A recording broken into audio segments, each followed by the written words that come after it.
Welcome handheld gamers, and what a treat I have here for you.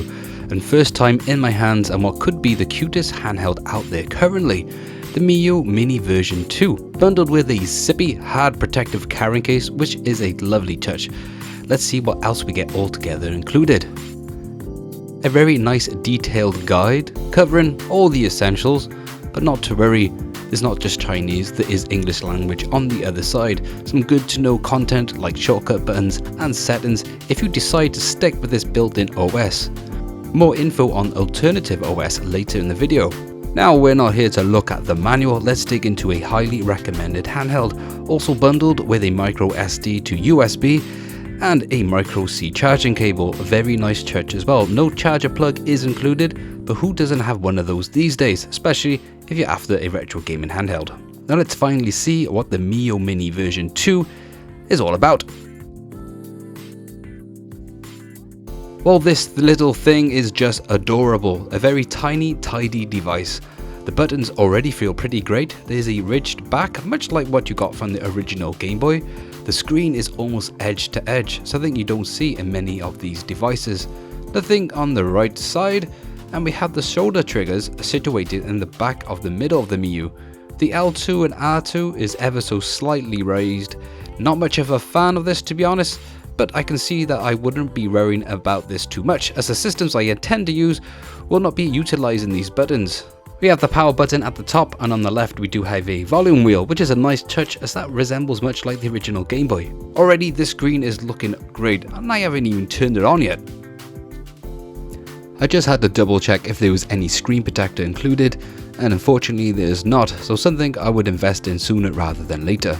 When it comes to the front facing buttons, the D-pad has a very nice depth to them. It does have a smooth, soft feel, so a good thumbs up from me. The middle button must be used for a menu trigger, so it's pretty flat, which is good so you don't accidentally press it. The main buttons have a nice balanced depth to them, considering the size of this device really. A good clicker response, but I have used better in the past, but this is definitely doing a really nice job. With the back triggers, they do feel well built, not exactly in the most comfortable place to use, but then again you would have to consider the design of this device in the first place. Let's just boot this up and check out the boot speed. It is Linux, so it should take no time at all.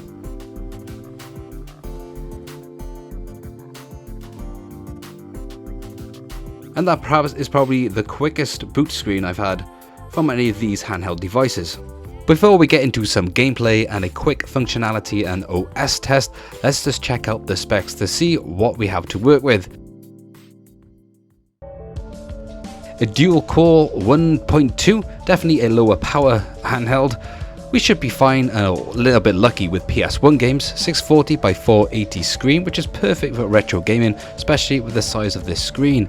We've only got 128 megs of RAM, so we're not exactly going to be running any Android OS here. A 2000 mAh battery, so we're going to be expecting about 4 to 5 hours of runtime, so no complaints there with the battery. All running on a custom Linux OS. I would need some extra time with this in my hands, but the OS is very snappy and simple. A good navigated layout, which is just what we need, with plenty of settings to play around with. Bundled with some very tasty themes as well to play to your heart content, coming with a 32GB SD card packed with ROMs. Of course they will be packed with dodgy Chinese fake ROMs, and also some of the names will be wrongly placed, so I do recommend sorting out your own SD with your own backed up ROMs. This does include as well with bezels and all types of fun stuff. One minor problem I did encounter is with this in your hand, the speaker position, I found my thumb was overplaced in that, so it did seem to dampen the sound quite a bit. When it does come to the firmware and OS, we can do better, as the great handheld modding community has built their own custom OS, which has been highly recommended by the handheld modding scene. So it wasn't too long until I just popped that onto my device called Onion OS. Coming with better assigned emulators, correct screen ratio to make those games really shine with clarity, remove some of those unnecessary bezels, extra features like quick boot to your last game, and some further customization. I do recommend you putting this on your handheld, but a fair amount of you may just be happy the way it is. To get this set up though, you would have to make sure you're on the latest official firmware for your Miyoo. To check what version you got, head to the system infos and check in the settings. If you want to get the upgrade, head to the official Miyoo website and follow the necessary steps given. Google Translate was my friend here. Links of course are provided in the description. My one did have the later version, so I was good to go straight away. If you did pick up your Miyoo when they first came out, you most likely do have the older version. To get Onion OS up and running, head to their dedicated GitHub page. Here you can download the latest version. Links are of course provided in the description. Once downloaded, unzip that folder and place that onto a brand new SD card. A decent SD card is more reliable, unlike the one that it came with, because you may have some installation corruption problems. They're not exactly the best. Also, you need to format that again to FAT32. Drag that folder onto the root of the SD card and safely remove it from your computer. Then just pop it into your Miyoo. A decent amount of battery is needed, or simply just leave it plugged in on charge. Now you are greeted with an installation process. This did take for about 5 minutes time, so not long at all. Here you can now have the installation introduction, but I found that any button triggered did accidentally just skip to the next step, so hopefully I could then recover that guide later on in this video.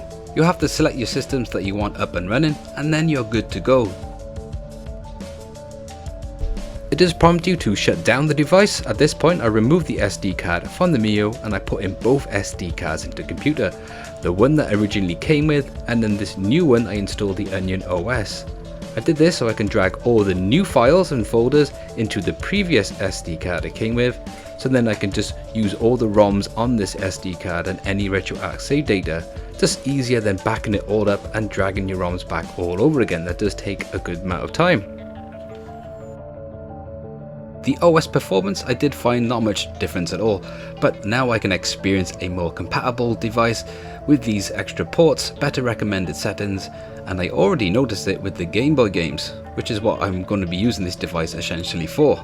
As I did state earlier, I will be only using this for a handful of systems, but with Onion OS you now have access to even more systems. I have already found that the community of Miyoo is just pretty awesome. A lot of people on Etsy do provide things like custom face stickers, different buttons, stands and more. There are a lot of interesting things out there for this.